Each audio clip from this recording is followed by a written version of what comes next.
Son las 7 de la mañana, las 6 en Canarias. Matinal Cadena SER. Sohaib Nabi. Hola, muy buenos días. La semana termina igual que empezó, con la inestabilidad de un gobierno que afronta el resto de la legislatura, hasta 2027 dicen, sin el apoyo de la mayoría del Congreso. También termina con la incertidumbre de quién relevará a Carlos Mazón al frente de la Generalitat después de que el Popular anunciara su dimisión el pasado lunes. Las conversaciones entre PP y Vox continúan y cobra fuerza el nombre de Juanfran Pérez Llorca, actual número 2 del PP en Valencia. Menos incertidumbre en Valencia, donde el presidente del PP en esa región, Juanma Moreno, ha sido reelegido sin contrincante como líder del partido. En su discurso, el presidente andaluz ha pedido perdón por la crisis que ha salpicado la Junta con los fallos en los cribados en el cáncer de mama. Hemos tenido la humildad de reconocer cuando nos hemos equivocado. Y cuando algo falla, hay que saber asumirlo. No somos insensibles y nos duele lo ocurrido en las últimas semanas. Como ven, mucho movimiento político a las puertas de una semana en la que se reanuda el juicio al fiscal general del Estado. Será el martes cuando se retomen las declaraciones de los testigos y el miércoles, fecha clave porque es en la que veremos a Álvaro García Ortiz prestar declaración como acusado por este caso que se investiga sobre la filtración de los datos personales de la pareja de Ayuso, de González Amador. Después de una semana de declaraciones, el gobierno mantiene su fe en la inocencia del fiscal.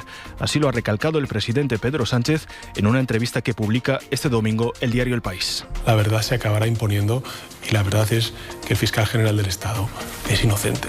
Y tras lo escuchado y visto esta semana, más aún. Enseguida vamos con todo ello, pero antes sumamos a esta portada el tiempo para el domingo. John Jiménez. Buenos días, Sohaib. Domingo soleado en la mayor parte del país. Y es que el cielo estará despejado en casi todas las comunidades autónomas. Solo en Galicia y Asturias estará nublado y lloverá en distintos puntos de estas dos regiones a lo largo del día de hoy. En cuanto a las temperaturas, a estas horas cerca de los 5 grados en el centro de la península. En Andalucía y la costa mediterránea, las máximas rondarán los 20 grados, mínimas de 1 en Valladolid, Burgos o Palencia, 3 en Vitoria-Gasteiz, 6 en Granada.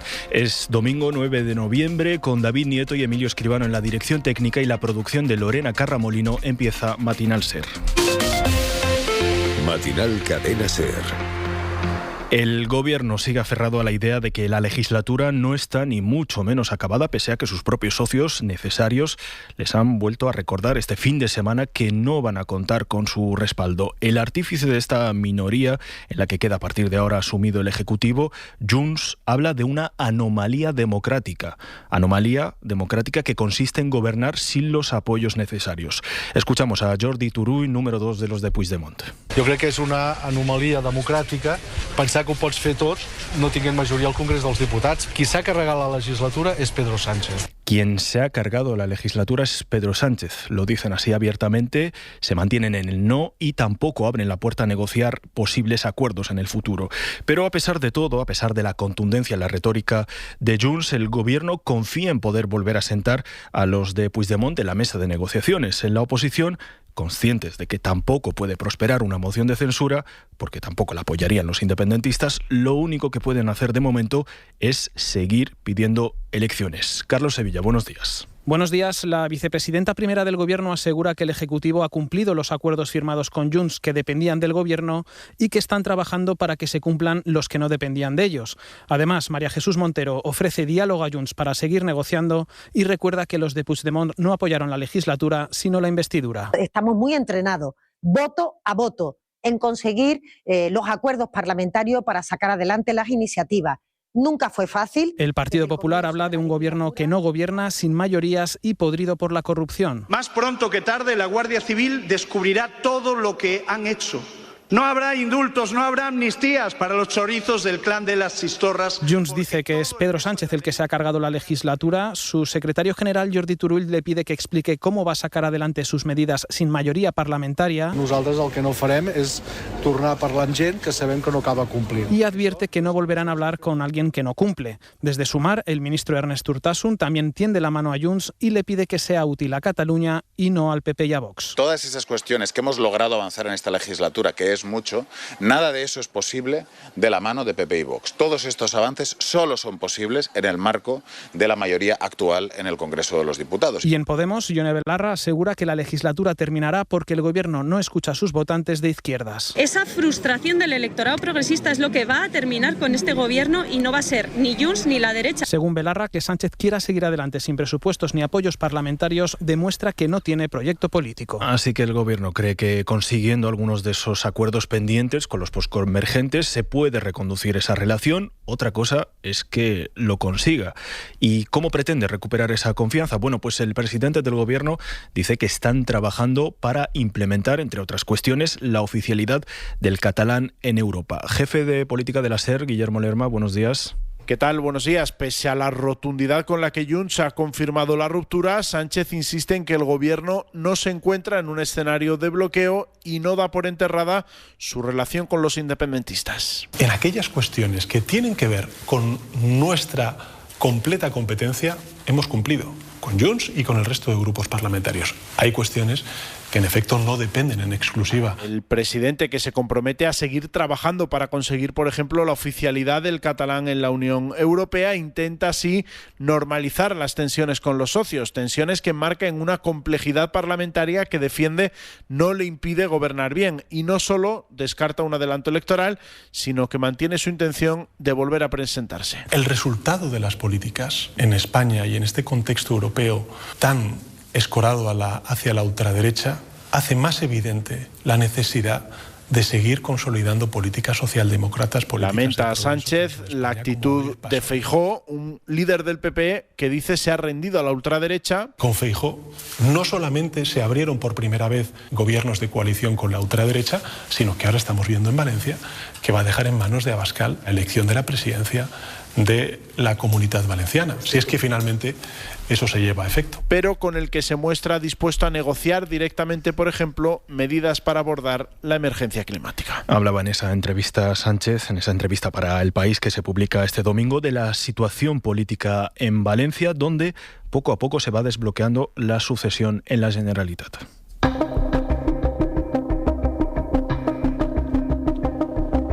La dimisión de Carlos Mazón un año después de su nefasta gestión de la Dana ha servido en bandeja a Vox la posibilidad de meter mano, más si cabe, en el futuro de la Comunitat Valenciana. El nombre que ha cobrado fuerza en las últimas horas es Juanfran Pérez Llorca, actual número 2 del PP en ese territorio.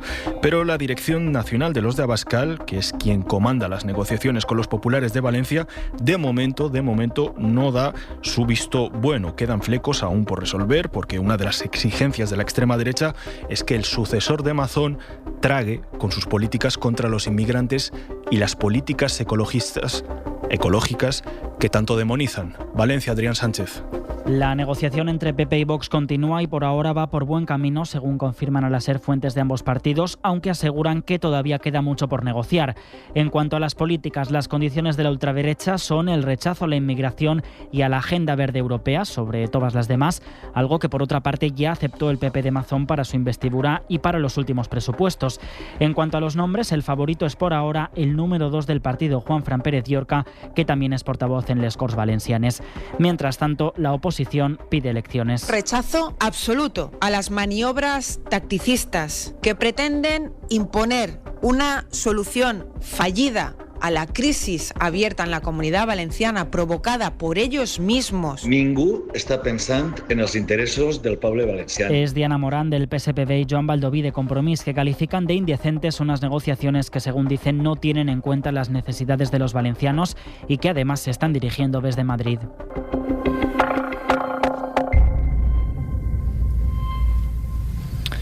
Y lejos de Valencia, en Andalucía, esa sombra de la extrema derecha también se ha extendido sobre el Congreso del PP, que ha reelegido a Juanma Moreno, único candidato, líder del partido regional. Un Congreso marcado además por el escándalo de los fallos en las pruebas de cáncer de mama que han afectado a más de 2.300 mujeres en Andalucía. En ese Congreso regional en Sevilla ha estado David Junquera. Buenos días. Muy buenas. Lo que pasa en Valencia se deja notar en Sevilla. No se habla directamente en los discursos de que PP y Vox van a tener que volver a entenderse para elegir al sustituto de Mazón, porque aquí solo se habla de Andalucía. Pero los mensajes sí dejan claro que hasta en el oasis de Juanma Moreno empieza a inquietar la pujanza de la ultraderecha ultraderecha. Esto ha dicho Miguel Tellado. Aquí nadie duda si Juanma Moreno va a ganar las próximas elecciones autonómicas. No. Aquí la duda es si va a haber estabilidad en Andalucía, porque Juanma Moreno va a contar con una mayoría amplia que le permita gobernar. Ese es el objetivo que hoy tenemos. Que nadie lo pare ahora. Lo reconocen en el PP andaluz. Ahora el que puede hacerles pupa no es tanto el Partido Socialista como Vox, que puede arrebatarles la mayoría absoluta. De ahí los llamamientos de Moreno a la moderación y a la mayoría ya no suficiente, sino estable. Ganar una mayoría de estabilidad para el conjunto de los andaluces, que es un objetivo primordial. Una estabilidad que puede verse comprometida según lo que pase en Valencia. Moreno solo se ha referido a la situación para pedir una solución rápida. Una vez que el señor Mazón ha asumido su dimisión y se marcha, yo creo que los valencianos lo que quieren es que se pongan a trabajar el gobierno, que se dejen de politiqueo. En la jornada de clausura habrá que estar muy atentos a las referencias directas o veladas que se hagan respecto a Vox en los discursos de Moreno y de Alberto Núñez Feijóo. Gracias, David. Y en clave regional, el andaluz Juanma Moreno ha destacado la labor de la Junta en la inversión en sanidad.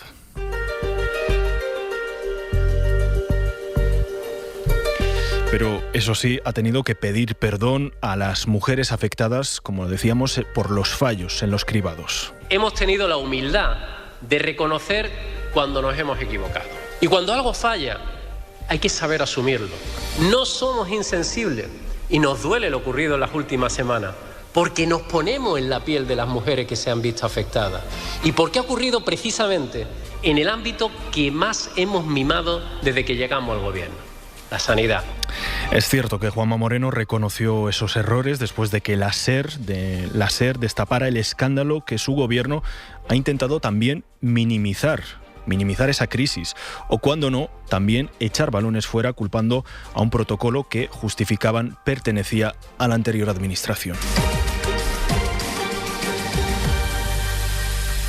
Y a las puertas de una semana intensa en los tribunales, con la declaración como acusado del fiscal general del Estado, el Gobierno se reafirma en su inocencia. La entrevista del País que se publica hoy de Pedro Sánchez fue grabada el pasado jueves, cuando ya habían desfilado varios testigos, entre ellos el propio González Amador o el jefe de gabinete de Ayuso, Miguel Ángel Rodríguez, quien reconoció haber difundido un bulo sobre que la Fiscalía fue quien ofreció un acuerdo a González Amador.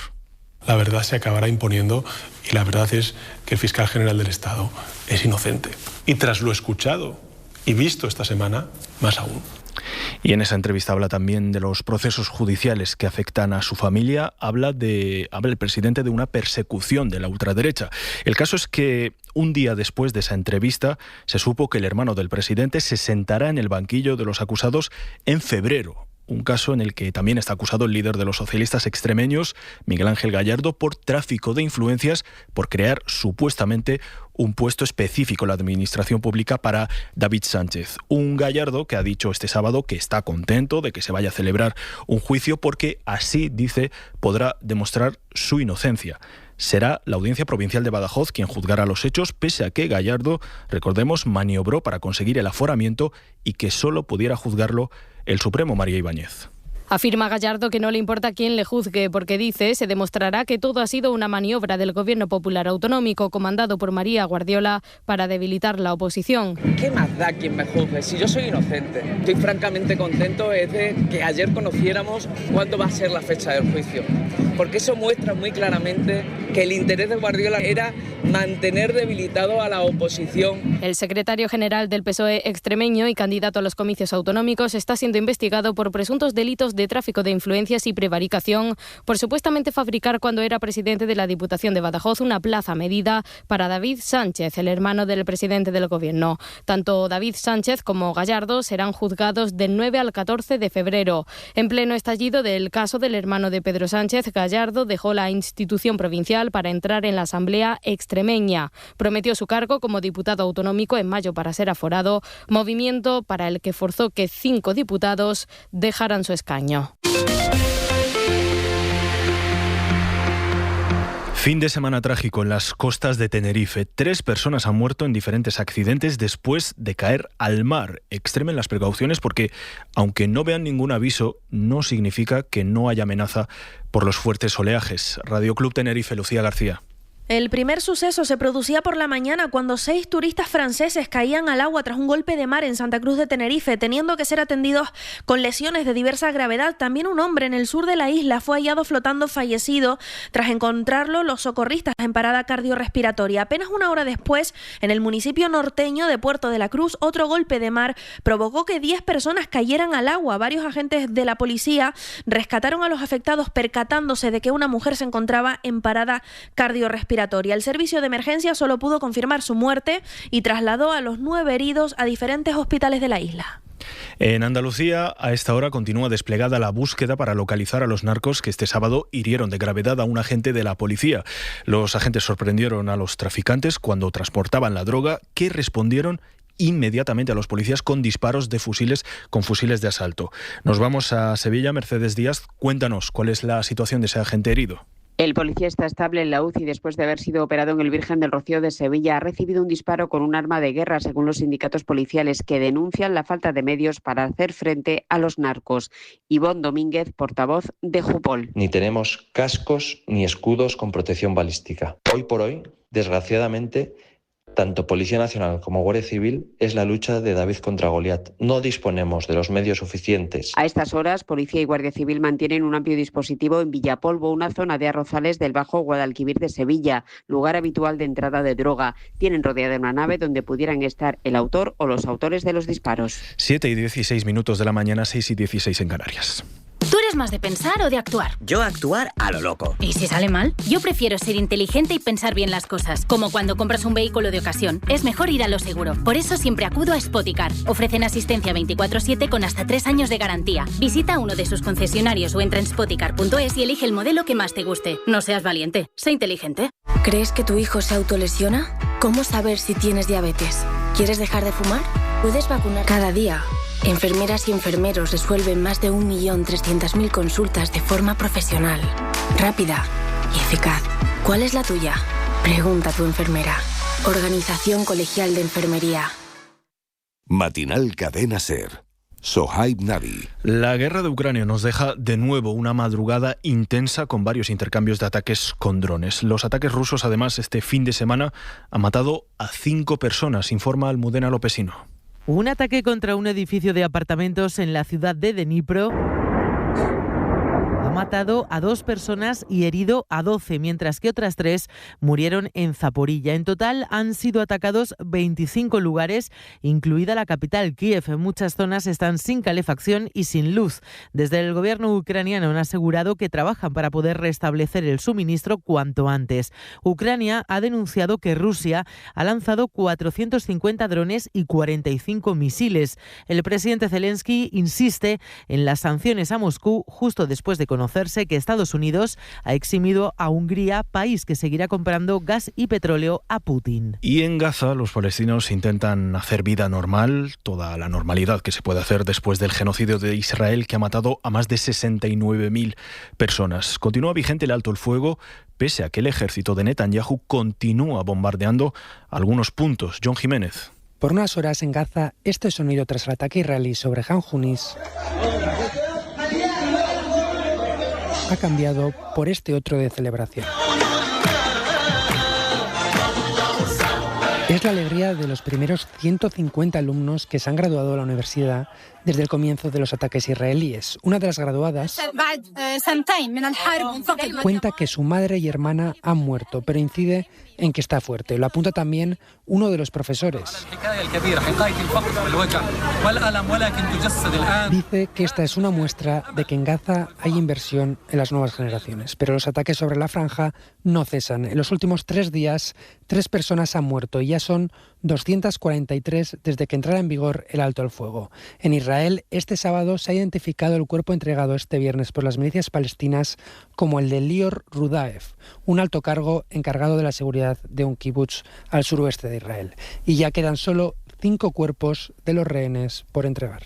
Y por segundo día consecutivo, el cierre de gobierno en Estados Unidos, esa suspensión de pagos a empleados públicos, ha obligado a cancelar miles de vuelos domésticos en ese país. Lorena Carramolino, buenos días. Buenos días. Los retrasos y las cancelaciones van a continuar hoy, mientras republicanos y demócratas avanzan en sus negociaciones para desbloquear este parón público. Sí, el cierre progresivo del espacio aéreo estadounidense, que se espera que alcance hasta el 10%, ya ha dejado más de 4.000 vuelos cancelados. Esto se debe a la suspensión en el pago de los salarios a los trabajadores públicos esenciales, entre los que se encuentran los controladores aéreos que están trabajando sin recibir su salario por el cierre del gobierno más largo de la historia. Republicanos y demócratas se han reunido este sábado en el Senado para intentar llegar a un acuerdo y aprobar la ley de asignaciones, que es lo que serían en nuestro país los presupuestos. Pero el Partido Demócrata acusa al republicano de no querer negociar.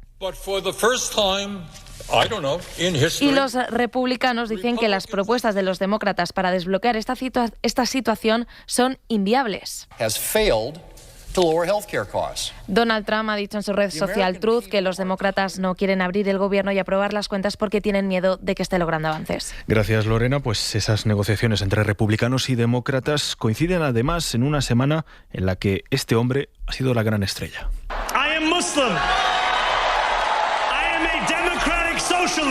Zohran Mamdani, el próximo alcalde de Nueva York, que se ha erigido como una de las figuras en Estados Unidos y figura también del Partido Demócrata.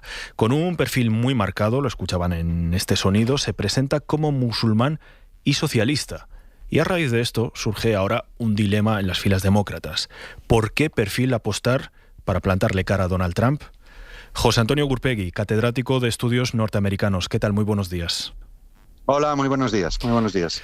La victoria, profesor, de Mamdani junto a otros territorios es el punto de inflexión que necesitaban los demócratas para plantear a Trump como mínimo unas elecciones de mitad de mandato reñidas. Bueno, yo tanto como punto de inflexión tal vez no me atrevería a decir, pero sí que necesitaban los demócratas esta victoria por lo que significa, ¿no? O sea, el haber salido ahora derrotados, pues les planteaba un panorama pues ciertamente difícil, ¿no?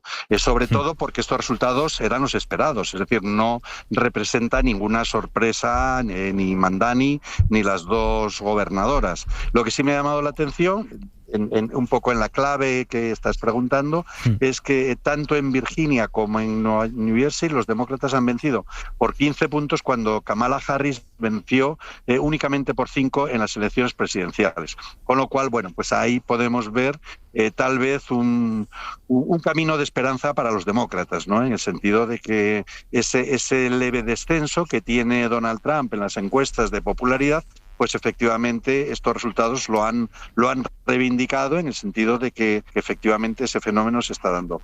Pero punto de inflexión de momento es muy complejo, es muy complejo. Muy complejo, dice usted, profesor, porque en el Partido Demócrata además hay varios perfiles de candidatos, unos más pronunciados a la izquierda, otros más moderados, pero visto lo visto, el panorama de frentismo político que ha generado Trump en Estados Unidos, un perfil como el de Mamdani, que es básicamente la antítesis de los republicanos, ¿debe ser la seña de identidad por la que debe guiarse el partido? Claro, efectivamente parece que ese sería el perfil que hubiera que buscar, sobre todo porque eso es ese es el planteamiento que busca Trump. Es decir, que vaciar, si es posible, el centro tanto por demócratas moderados como republicanos moderados, escorar todo lo que sea posible a un lado y a otro, a los dos lados, el mensaje o las opciones que se puedan tener, y yo creo que ahí él saldría victorioso. Es decir, Trump se mueve muy bien en el barro, ¿no? En la lucha en el barro se le da muy bien a Donald Trump y ahí saldría victorioso. Yo creo que los demócratas finalmente optarán por esa línea más moderada, como decía, de Newsom, y que intentarán rehuir esa pelea tan acalorada, ¿no? Y tan irracional en muchos casos, más visceral, que es la que plantea Donald Trump, y que en cierta forma Mamdani está siguiendo un populismo, en este caso de izquierdas, un populismo demócrata, muy parecido al populismo como el de Donald Trump en la derecha. Pero yo creo que los demócratas en Estados Unidos es muy, muy, muy difícil que se escore excesivamente a la izquierda, ¿no? Pues profesor Gurpegui, catedrático de estudios norteamericanos y director del Instituto Franklin, le agradecemos que haya estado esta mañana con nosotros en Matinal Ser. Pues encantado, como siempre. Un abrazo fuerte para todos.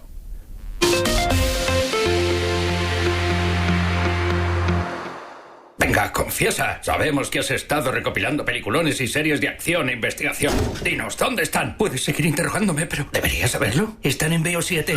Llega VO7, tu nuevo canal de televisión con el mejor cine y series de acción, suspense e investigación. VO7, gratis en tu televisión en abierto y en las principales plataformas. En Matinal, los deportes. Pues vamos ya con la información deportiva, con la Liga y la Fórmula 1. Laura Longueira, ¿qué tal? Muy buenos días. Muy buenas. Griezmann lidera al Atleti. El francés, saliendo desde el banquillo, anotó un doblete para superar al Levante por 3-1 en un partido que nuevamente se le complicó a los del Cholo. Habló el técnico sobre los puntos que están sumando los rojiblancos desde el banquillo. La verdad que habla bien de ellos, porque están preparados, porque somos un equipo y el equipo somos todos. Después empiezan 10 jugadores, 11 con el portero. Y bueno, están los 5 para poder seguir ayudando. Pero el equipo somos todos y la verdad que están respondiendo en consecuencia de lo que necesitamos. Y es segundo en la clasificación el Villarreal, que ganó por 2-0 al Español. Marcaron Gerard Moreno, que no lo celebró, y Moleiro. Antes ganó el Girona al Alavés. Los de Michel firmaron una gran primera parte que culminaron con el gol de Sigankov para sumar 3 puntos vitales que le sacan del descenso. También ganó el Sevilla con un solitario gol de Vargas desde los 11 metros. Todo esto una jornada que continúa mañana con un derbi madrileño en Vallecas, el Rayo, que recibe al Madrid después de la derrota en Anfield sin Tchouaméni, Carvajal, Rüdiger ni Mastantuono, mientras el equipo de la Franja llega tras la espectacular remontada en Conference y la polémica entre Íñigo Pérez y Bayú. A las 4:15 de la tarde, mientras el Barça visita Balaídos, quiso mandar en la previa un recado Hansi Flick a la selección en una nueva disputa en el caso Lamine. No, it's the same like here, so we have to take care about him and lo mismo que aquí, tenemos que cuidarle. Para mí lo importante es que él ha cambiado su disciplina, ahora lo está haciendo mejor, está entrenando muy bien, también en el gimnasio, es constante con los tratamientos y esto es importante para mejorar esta lesión. Ha recuperado su mejor nivel, pero esto no ha acabado, la lesión no ha desaparecido, así que hay que cuidarle aquí y en la selección, y creo que ellos también lo hacen. Enfrente, los de Giraldez, que llegan tras golear en Europa. A las 9, Celta-Barça, además Atlético Oviedo, Mallorca-Getafe y Valencia-Betis. En segunda ganó el Depor a la Cultural 3-0, que se sitúa temporalmente a segundo. Faltan por jugar todos los de arriba. Y fuera del fútbol, en el Gran Premio de Brasil de Fórmula 1, lideró Norris tanto la sprint como la clasificación. Saldrá Alonso 11º y Sainz 15º, el asturiano que vuelve a puntuar al sprint. Gracias, Laura. Y hoy, para despedir, vamos a hablar de un tema bastante curioso. ¿Han oído hablar alguna vez de las bibliotecas humanas? Bueno, pues se trata de una iniciativa que nació hace ya 25 años en Dinamarca y que cada vez tiene más presencia aquí en España. Consiste básicamente en que las historias no las cuentan los libros ni los textos, sino las propias personas que de viva voz hacen un relato de sus propias vivencias y de sus propias historias. Nuestra compañera Soledad Domínguez ha asistido a una de esas bibliotecas humanas en Hospitalet de Llobregat.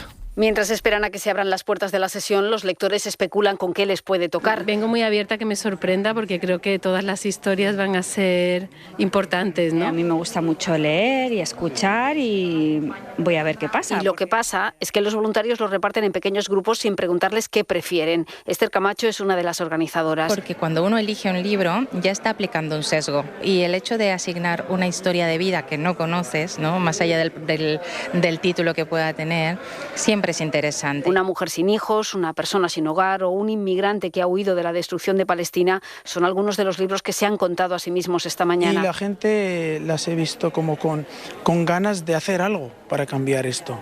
Y eso a mí me ha llegado. Y los lectores han escuchado, han preguntado, comparten la emoción de su libro y salen en su mayoría tocados. Para mí es mucho más vivo y es algo real vivido por una persona, no es una historia inventada. Simplemente es aprender de alguien y ensanchar mis puntos de mira de la vida. Y cargados de puntos de libro donde se incluyen referencias de otros títulos con los que seguir aprendiendo de ese colectivo o de esa realidad que difícilmente estará en la lista de los más vendidos.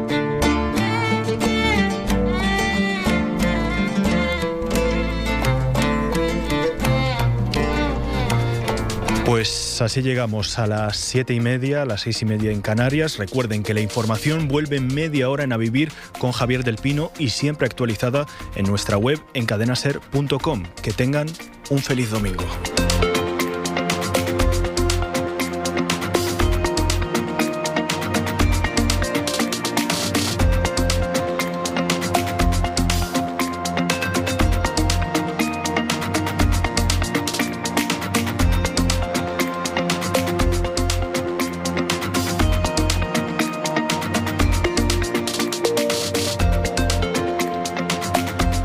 Matinal Cadena Ser. Sohaib Navi.